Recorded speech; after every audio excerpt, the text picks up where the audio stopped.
Baik, silakan duduk Bapak Ibu Saudara. Shalom. Ya, bersyukur saya ada di tempat ini setelah sekian lama Bapak Ibu Saudara. Dan saya sangat bersyukur melihat bahwa jemaat Tuhan semua rindu akan Tuhan. Amin. Amin.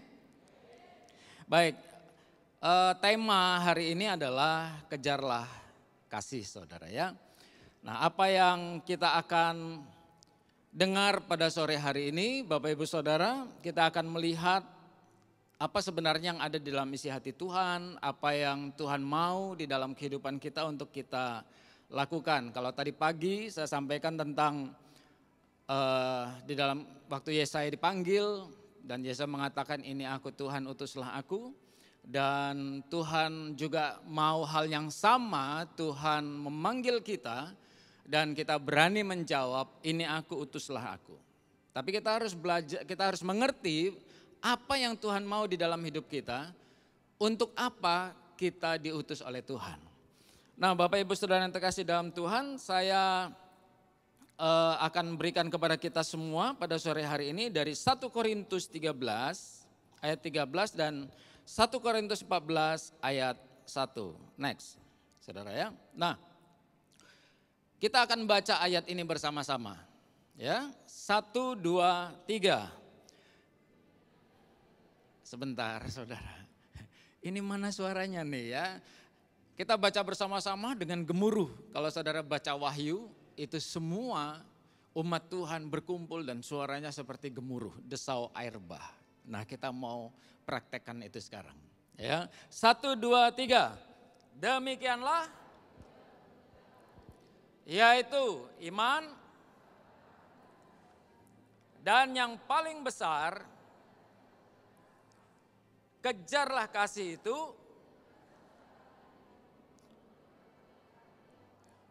terutama karunia untuk bernubuat.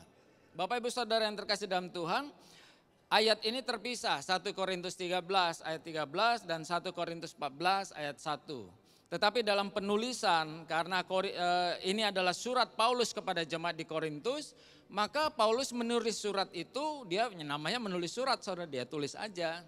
Tapi untuk memudahkan kita mengerti setiap kata-kata yang Paulus tulis, maka dibuatlah ada bab dan ada ayat. Nah, kalimat ini adalah kalimat yang menjadi satu, Bapak Ibu Saudara ya. Di dalam 1 Korintus 13 ayat 13 dikatakan, demikianlah tinggal ketiga hal ini, yaitu iman, pengharapan, dan kasih. Dan yang paling besar diantaranya kasih. Kemudian Paulus melanjutkan, kejarlah kasih itu. Dan usahakanlah dirimu memperoleh karunia-karunia roh, terutama karunia untuk bernubuat. Nah Bapak Ibu Saudara, hal yang patut kita renungkan, ada ketiga hal yang Paulus katakan untuk kita ini memilikinya di dalam hidup kita. Yang pertama adalah iman, yang kedua adalah pengharapan, yang ketiga ini adalah kasih. Tapi perhatikan baik-baik, Paulus dengan tegas mengatakan kepada jemaat di Korintus, kejarlah apa? Kasih. Dari ketiga hal ini yang Paulus suruh kejar itu adalah kasih, Bapak Ibu Saudara. Kenapa kasih yang harus dikejar? Next. Kenapa kasih itu yang harus dikejar? Kenapa kok bukan iman yang harus dikejar? Kenapa kok bukan pengharapan yang harus dikejar?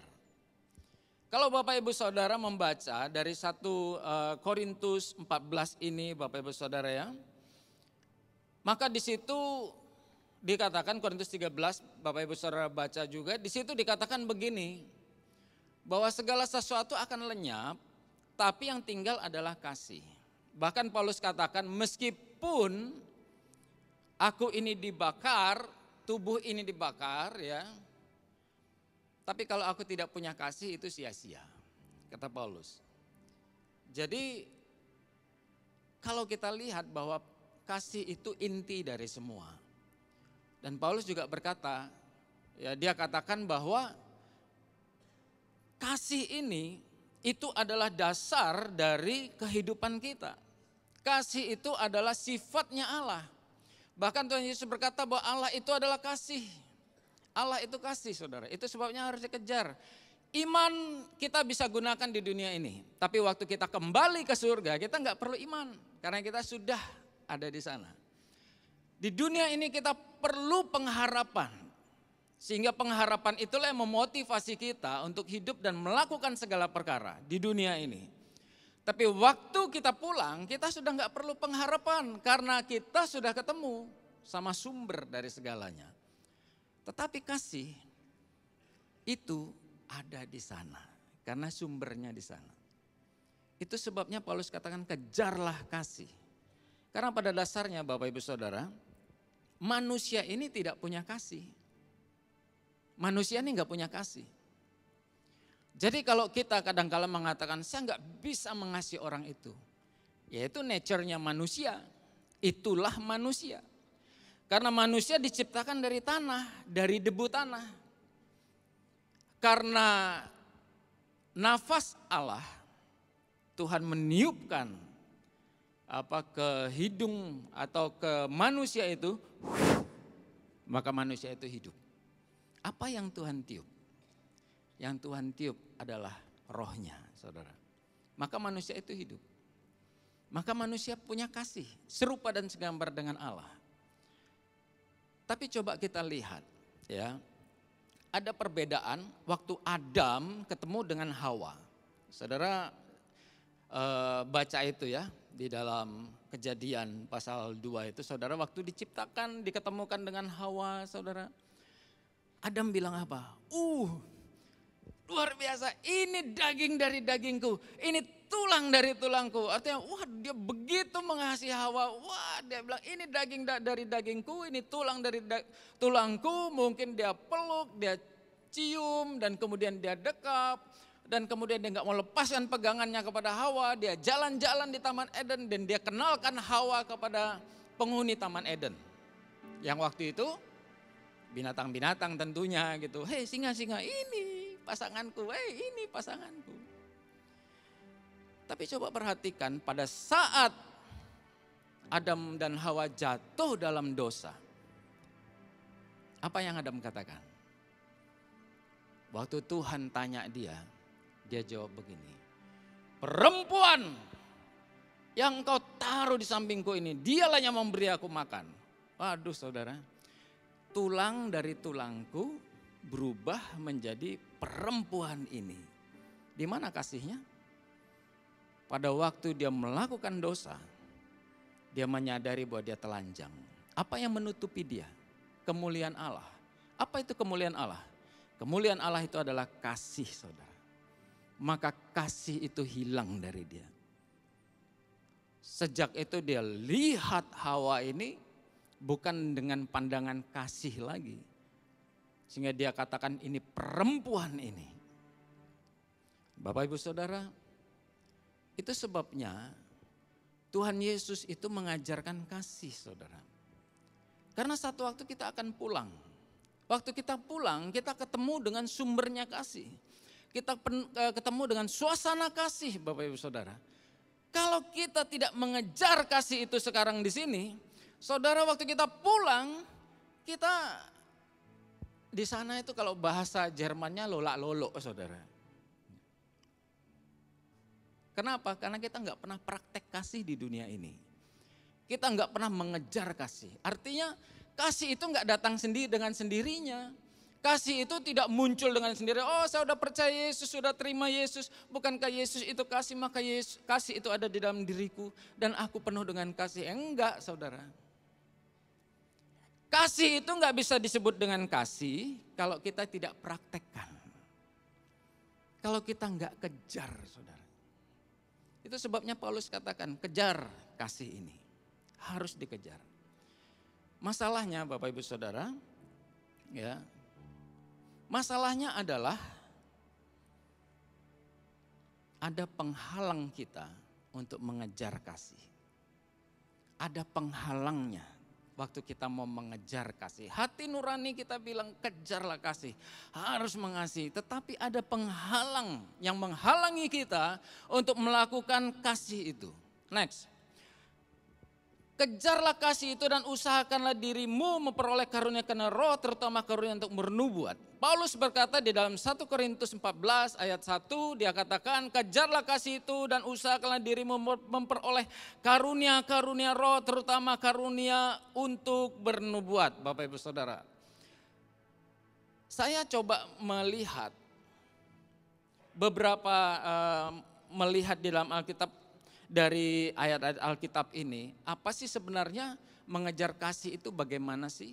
Dan saya menemukan ada beberapa, tapi saya ambil 3 saja Bapak Ibu Saudara. 3 hal yang kadangkala kita harus mengejar kasih, harus melakukan kasih, dan Paulus katakan itu harus dikejar. Karena kenapa? Ada penghalangnya. Kita harus mengusahakan.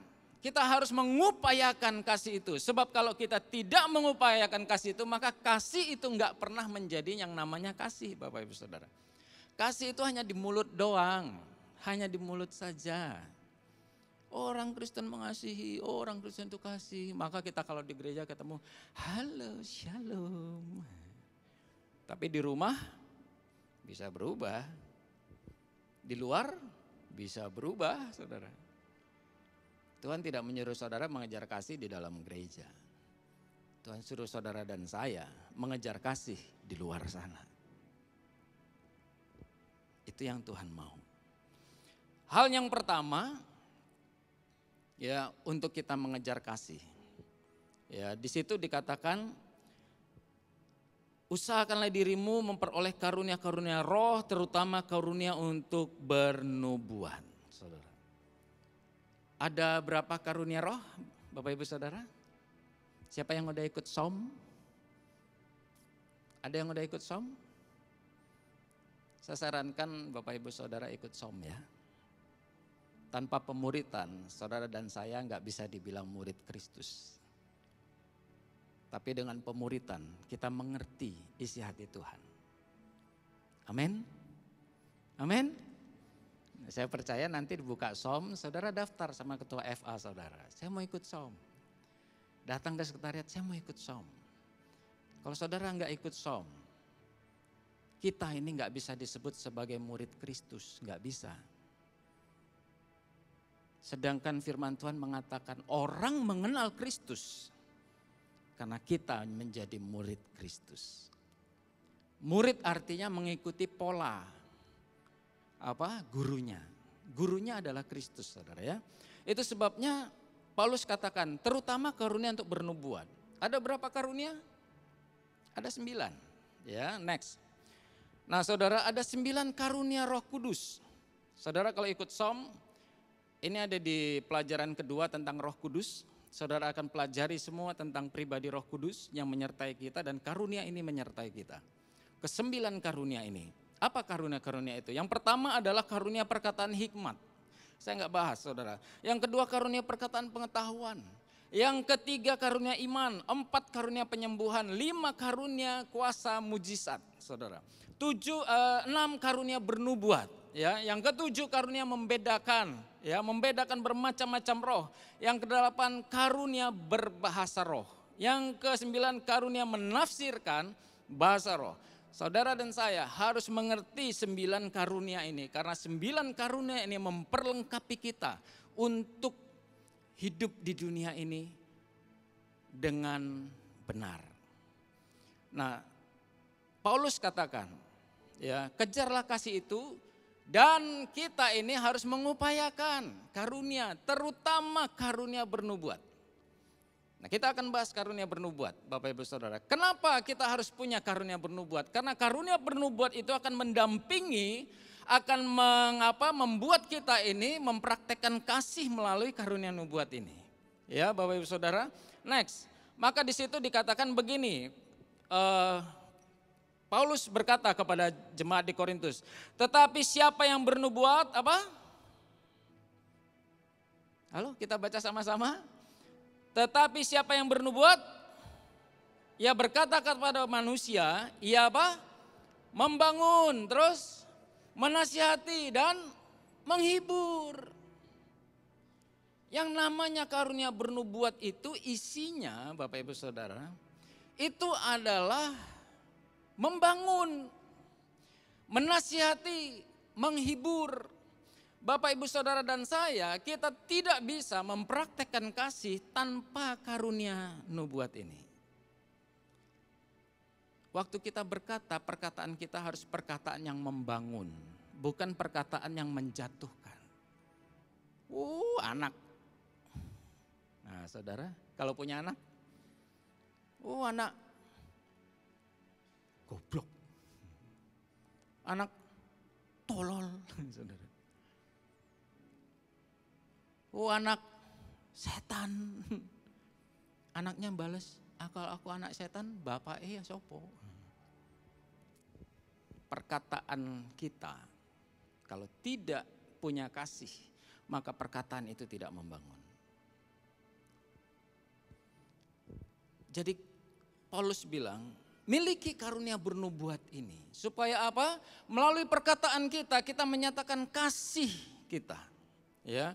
Kemudian dia katakan bahwa menasihati. Waktu menasihati di situ ada unsur kasih di dalamnya dan kita harus praktekkan kasih itu. Kita menasihati orang tentu kita harus menasihati dengan kasih. Sebab kalau tidak ada kasih, kita tidak bisa menasihati orang. Yang ada adalah menghakimi orang.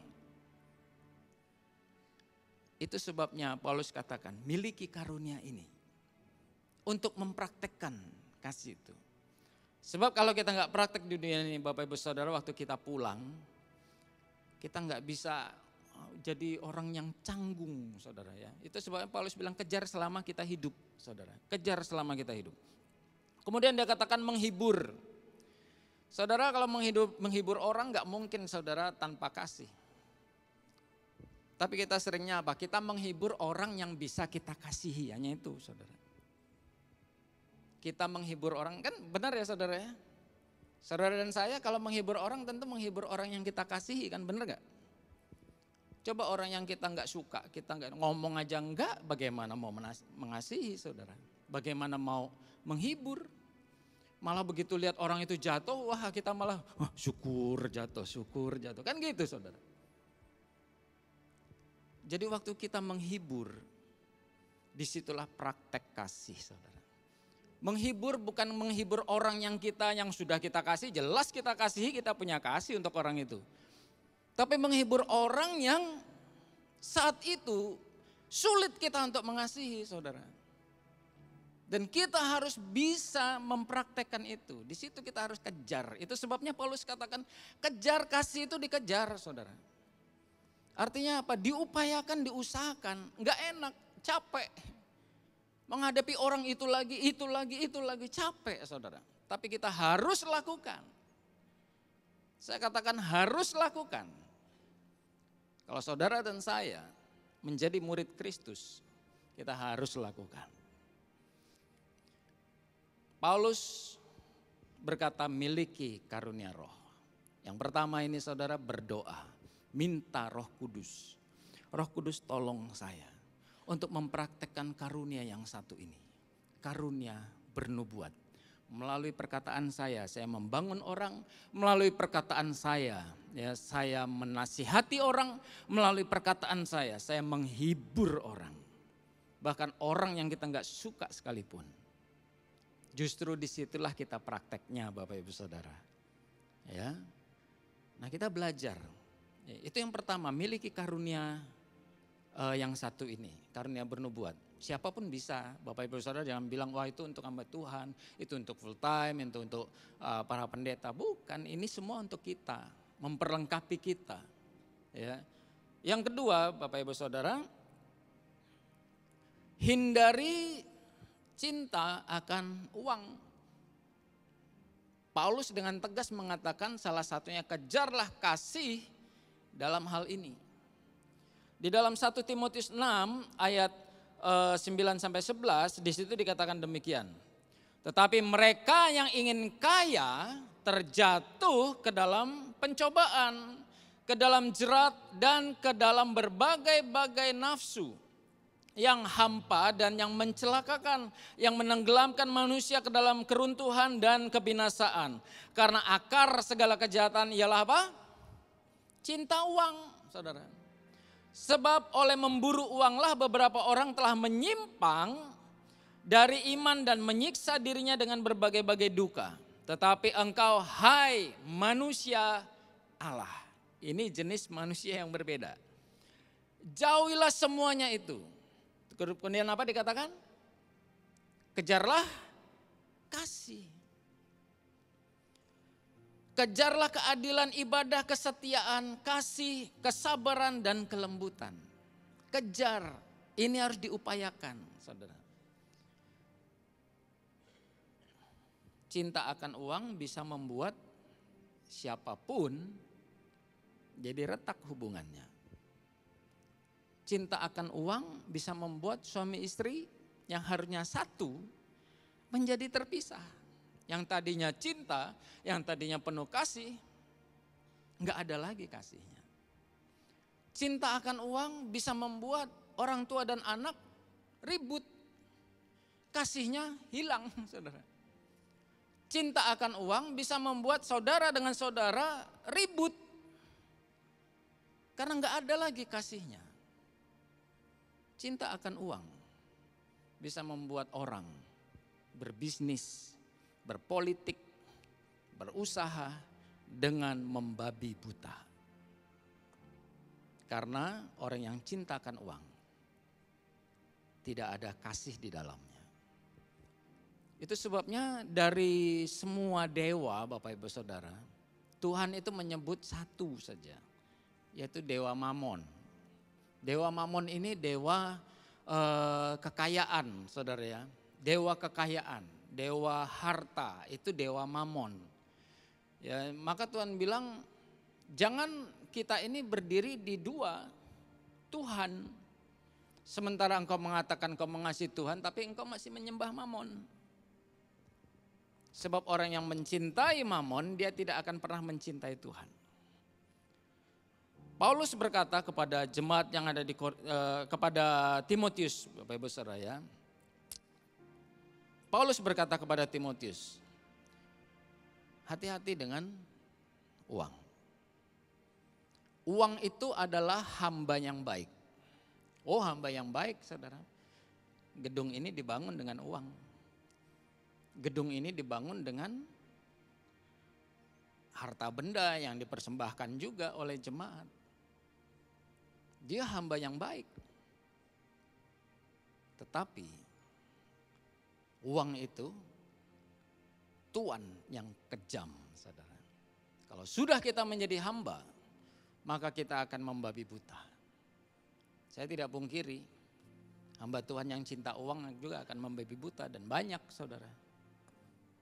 Itu sebabnya Paulus dengan tegas mengatakan kepada Timotius, kejarlah, salah satunya adalah kasih itu. Harus diupayakan.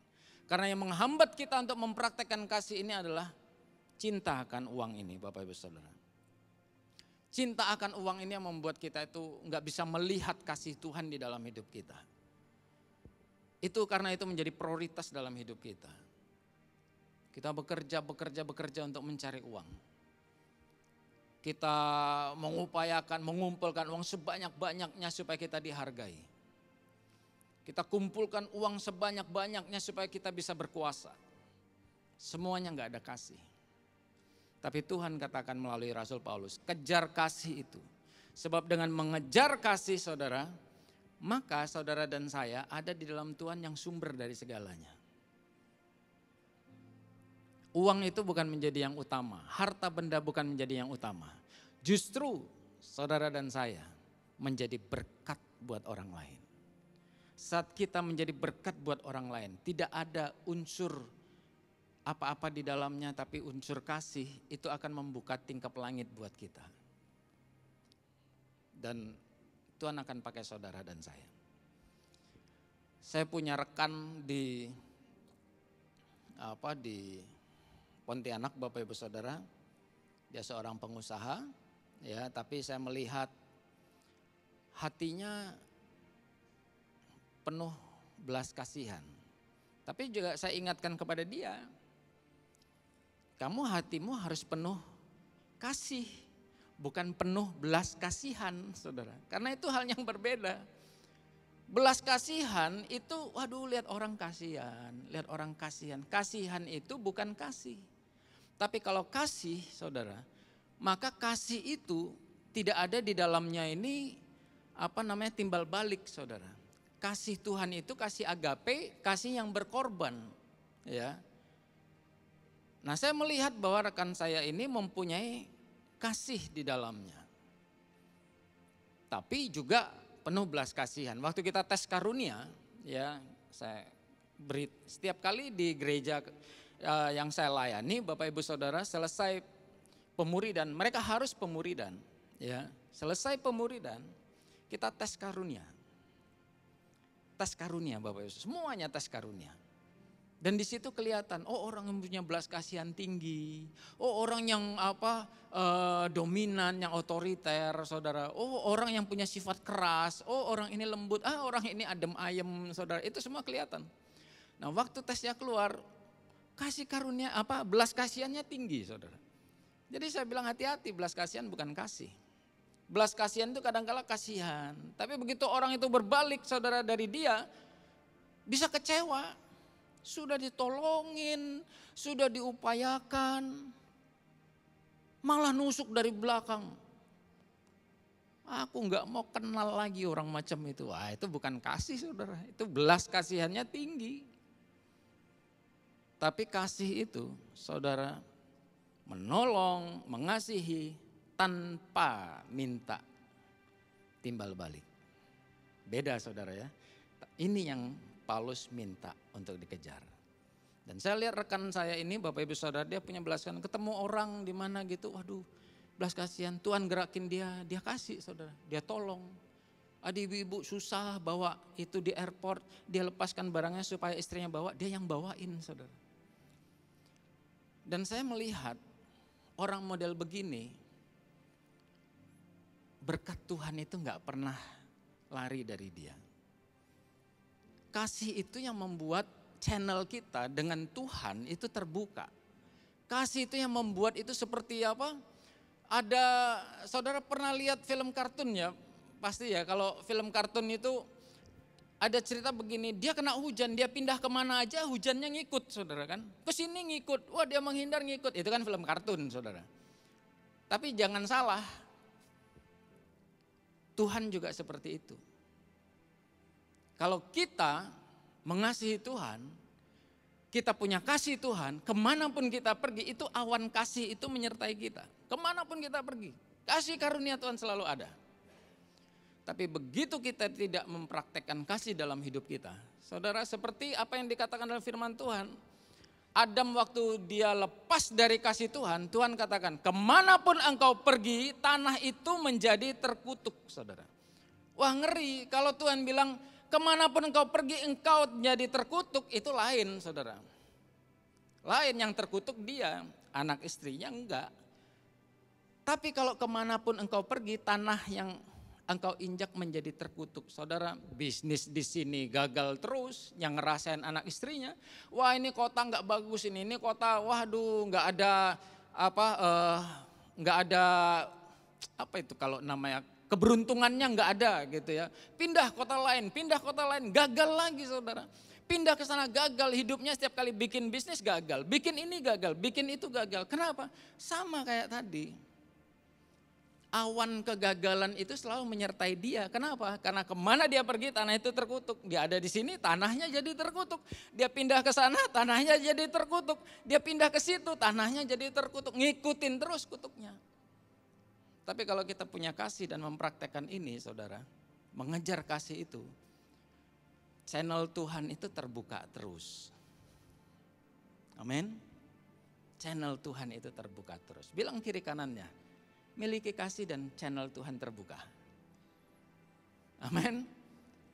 Rumah penuh damai sejahtera, hubungan suami istri jadi nyaman, jadi enak, anak-anak diberkati. Sangat diberkati Bapak Ibu Saudara. Ya, saya sebenarnya pengen sharing tentang anak-anak saya, tapi waktunya nggak ada ya. Eh, Terakhir inilah anak saya yang kecil ini nanti akan diwisuda, tapi belum diwisuda tawaran kerja sudah datang, saudara, dari Bali. Dia kepengen sekali ke Bali, dia berdoa, Tuhan aku pengen ke Bali. Tawaran datang dari Bali. Dan kemarin dia harus datang interview, ya, dan kemudian di training, saudara.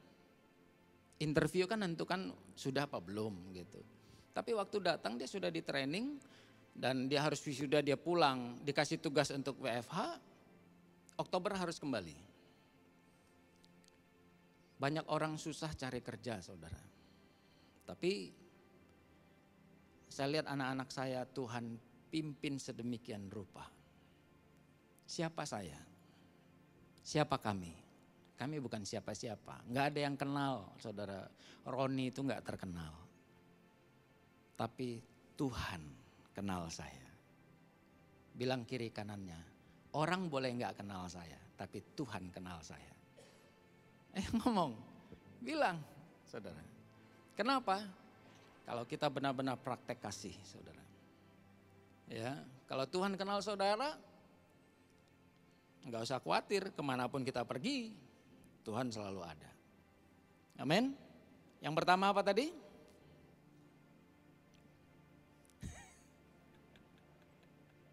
Apa tadi? Miliki karunia bernubuat, ya. Miliki karunia bernubuat. Yang kedua? Apa tadi? Jauhi harta, artinya ya jangan cinta uang gitulah. Itu praktisnya, saudara, ya. Jangan cinta uang, tapi kasih Tuhan. Karena itu semua penghalang, ya. Nah, biasanya di kami begini Bapak Ibu Saudara, kalau khotbah hari ini nanti di-sharingkan di kelompok sel gitu ya, di sel grup atau di FA, sharingkan gitu saudara, apa yang ada di sini. Jadi harus diingat-ingat gitu saudara ya. Yang ketiga, next. Yang ketiga yang menjauhi kita dari untuk mempraktekkan kasih adalah hawa nafsu. Hawa nafsu ini menghalangi kita untuk mempraktekkan kasih. Paulus berkata kepada Timotius di dalam 2 Timotius 2 ayat 22. Sebab itu jauhilah nafsu orang muda, kejarlah keadilan, kesetiaan, kasih. Sekali lagi Paulus katakan, ingatkan lagi, kasih dan damai bersama-sama dengan mereka yang berseru kepada Tuhan dengan hati yang murni. Berseru kepada Tuhan dengan hati yang murni. Bapak Ibu Saudara, nafsu, hawa nafsu itu membuat kita nggak bisa praktekkan kasih kita. Nafsu marah, jengkel, benci, dendam, itu semua hawa nafsu duniawi, kedagingan, keinginan. Saudara, itu semua membuat kita nggak bisa praktek kasih. Waktu saya masih SMA, saya belum bertobat, saudara. Papa saya suka dapat buku dari Belanda ya, dari saudara-saudaranya.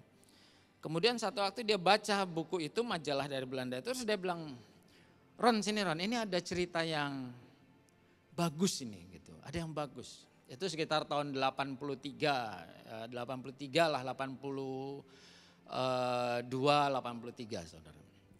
Ini ada cerita yang bagus. Saya bilang, apa? Saya nggak bisa bahasa Belanda, saudara. Papa saya yang bisa. Terus dia bilang, nah ini lucu nih, ini menarik katanya gitu. Terus dia ceritakan. Ini ada artikel.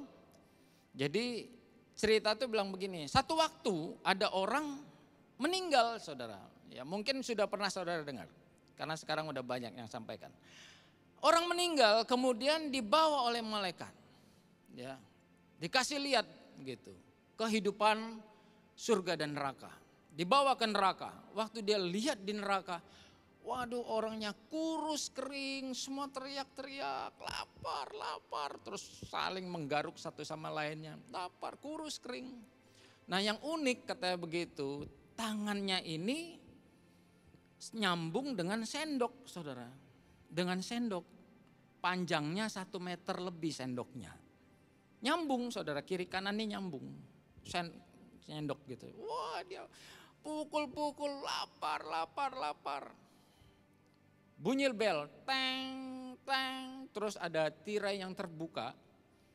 Dan kemudian mereka melihat makanan begitu banyak di situ, saudara. Makanan banyak, waduh ada apa namanya, sate blora gitu ya, sate kambing, saudara. Kemudian ada kalau yang makanan Kalimantan itu kan ada bipang, saudara ya. Tahu bipang, saudara? Ya. Halo? Tahu ya? Bipang, babi panggang. Waduh, semua senang. Wah, saudara. Mereka makan tapi nggak bisa makan karena panjang sendoknya. Rebutan, dorong sana, sikut sini, sikut sana. Mau ngambil nggak bisa. Makan susah, saudara. Teriak-teriak. Wah, secepat-cepatnya mereka. 10 menit kemudian, tang, bunyi lagi, tertutup itu semua. Mereka nggak bisa makan, kelaparan.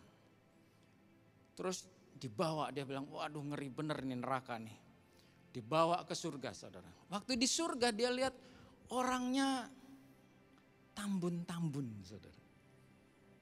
Ya, kalau ada yang tambun calon surga, enggak, saudara ya.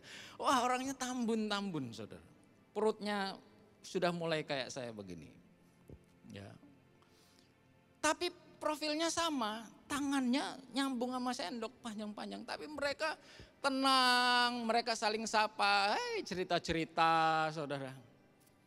Dia pikir kok aneh, beda ya. Terus bel bunyi, tanang, tanang, tirai diangkat. Wah, makanannya sama jenisnya. Tapi yang membedakan apa? Mereka dengan tenang datang ke situ, enggak rebutan, saudara. Mereka mulai sendok, kemudian dia kasih temannya, silahkan makan. Temannya yang sana nyendok lagi, kasih silahkan makan. Silahkan, wah mereka makan. 10 menit tutup, teng, mereka kenyang, saudara. Apa yang kita pelajari dari ilustrasi ini? Hawa nafsu membuat saudara dan saya tidak punya kasih. Dan hawa nafsu menghalangi kita untuk mempraktekkan kasih. Bagaimana kita melakukannya? Paulus katakan, kejar kasih itu bukan hawa nafsunya. Saat muncul rasa benci, saat muncul rasa marah, saudara, serahkan kepada Tuhan. Bilang, Tuhan ini bukan bagianku, berikan aku kasih-Mu. Di salah satu pengurus kami, dia sangat benci dengan papahnya. Sangat benci, saudara. Kenapa? Karena papahnya itu membedakan dia dari saudara-saudara yang lain. Dari kecil. Sekolah, saudaranya disekolahkan, tapi dia enggak dikasih uang sekolah. Dia harus beli sayur, jualan sayur, dia harus beli roti, jualan roti, keuntungan baru untuk bayar uang sekolah. Sejak dia SD. Sampai dia besar. Dia usaha sendiri, sekolah-sekolah sendiri, biaya-biaya sendiri. Saudara, semua dia kerjakan. Dan bukan itu aja, sama papahnya malah dibilang, anak apa ini, anak enggak bagus, anak ini dari kecil sampai besar. Sehingga tertimbun terus, saudara, sampai dia marah sama papahnya ini. Marah setiap kali ribut. Dia enggak suka sama papahnya, saudara ya.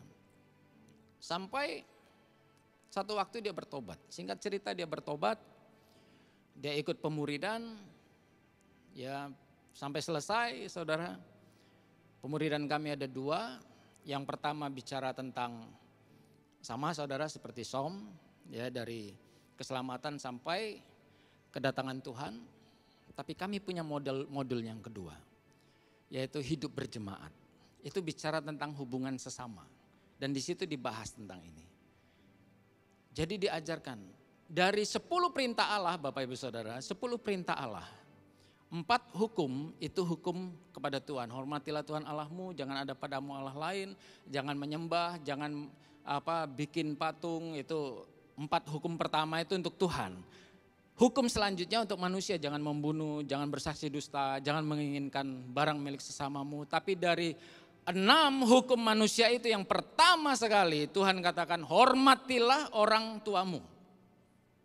Artinya apa? Harus punya kasih, saudara. Dia belajar, enggak bisa Pak, saya enggak bisa. Setiap kali ribut enggak bisa. Saya bilang ya memang enggak bisa, kamu enggak punya kasih, kita manusia enggak punya kasih. Karena itu udah habis, udah diambil kasih itu. Ya. Diangkat dari Adam dan Hawa, Saudara. Jadi gimana, Pak? Saya bilang yang punya kasih itu Tuhan Yesus. Jadi gimana caranya? Kamu gak suka sama orang tuamu, itu wajar. Itu nature-nya manusia, tapi gak bisa ketemu Tuhan. Caranya bagaimana? Karena Allah itu kasih, karena Kristus itu kasih, bilang, Tuhan, aku gak bisa mengampuni dia, aku gak bisa. Tapi aku mau ambil kasih-Mu, dan aku mau kasih dia kasih-Mu. Sejak itu dia berdoa, Bapa, aku gak bisa ngasih papaku, karena aku memang gak punya kasih. Tapi aku mengenal Engkau sebagai sumber kasih. Maka kasih-Mu yang ada di dalamku ini yang aku berikan kepada dia. Saudara gak rugi kok. Gak rugi kok, saudara. Karena kasih itu bukan punya kita. Tapi kita harus mengejar. Maka dia kejar, saudara. Setiap kali dia berdoa, dia ingat papahnya, aku kasih papaku, kasih Yesus. Setiap kali ingat papa, aku kasih papaku, kasih Yesus. Aku mengasihi dengan kasih Yesus. Karena kasih bukan punya dia, dia kasih aja, bukan punya dia. Tapi saudara, sampai akhir, satu titik tertentu, kasih kepada papahnya muncul dari dirinya. Dan papahnya waktu dalam keadaan sakit dia layani, tanpa ngomel, tanpa menggerutu. Papanya sakit dia antar, papanya masih iniin dia, masih. Oh, anak enggak guna, cerita sama orang ini anak enggak guna. Sakit dia, tapi dia bilang, Tuhan, kasihku ini aku kasih. Kasih Kristus yang aku kasih, kasih-Mu yang aku lepaskan. Dia kasih, saudara. Sampai satu waktu, papahnya bilang begini, Nak, aku mau ikut Tuhan yang kamu sembah. Gimana caranya? Saudara, waktu dia dengar papahnya begitu, dia nangis. Saudara. Kemudian papahnya lahir baru, terima Yesus. Seminggu kemudian papahnya pulang. Tapi hati dia sudah bersih. Enggak ada lagi marah sama papahnya, enggak ada lagi perasaan gimana, dan hari ini dia terbebas, dia terlepas dari perasaan itu. Bapak Ibu Saudara, kasih itu bukan punya kita enggak punya kasih. Tapi Tuhan berikan kasih Tuhan itu kepada kita. Gampang saudara, lepaskan kasih Tuhan ini. Berikan kasih Tuhan ini. Ya. Nah, saudara mungkin masih belum mengerti kalau kita tidak mempraktekannya. Jadi kalau saudara punya nafsu marah, jengkel, dendam, benci kepada seseorang, berdoa aja. Tuhan, Bapak, aku enggak punya kasih. Tapi karena aku mengenal Engkau sumber kasih, maka aku lepaskan kasih-Mu kepada dia. Aku lepaskan kasih-Mu kepada dia. Saudara akan lihat, tanpa saudara dan saya sadari, Tuhan bekerja dalam hidup kita. Amin. Maka channel kita dengan Tuhan pun terbuka, Bapak Ibu Saudara. Ya, next. Itu sebabnya Tuhan berkata kepada Yesaya, lalu aku mendengar suara Tuhan berkata, siapakah yang akan kuutus dan siapa yang mau pergi untuk aku? Maka sahutku, ini aku, utuslah aku. Yesaya diutus oleh Tuhan untuk apa? Untuk memberitakan tentang Tuhan kepada orang banyak, saudara. Apakah orang itu bertobat? Enggak. Kalau saudara baca seterusnya, saudara. Justru orang-orang itu yang dibikin oleh Tuhan itu menjadi keras kepala, menjadi enggak dengar, segala macam. Tapi Yesaya harus sampaikan. Begitu juga hari ini saudara dan saya disuruh sama Tuhan, diutus untuk mengasihi. Amin. Amin. Diutus untuk mengasihi. Nah, kita diutus untuk mengasihi jiwa-jiwa. Next. Jiwa-jiwa itu siapa?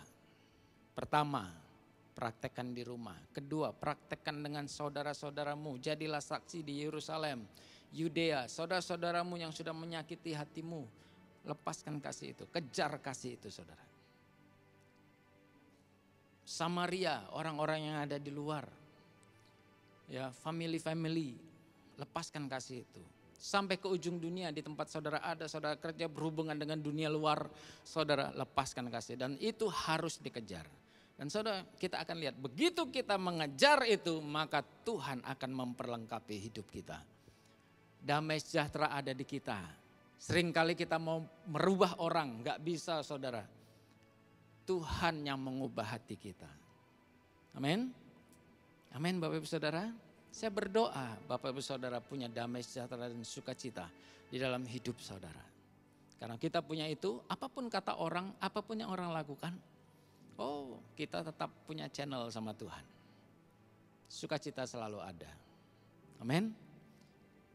Mari kita serahkan hidup kita kepada Tuhan. Saya minta teman-teman Praise and Worship bisa naik.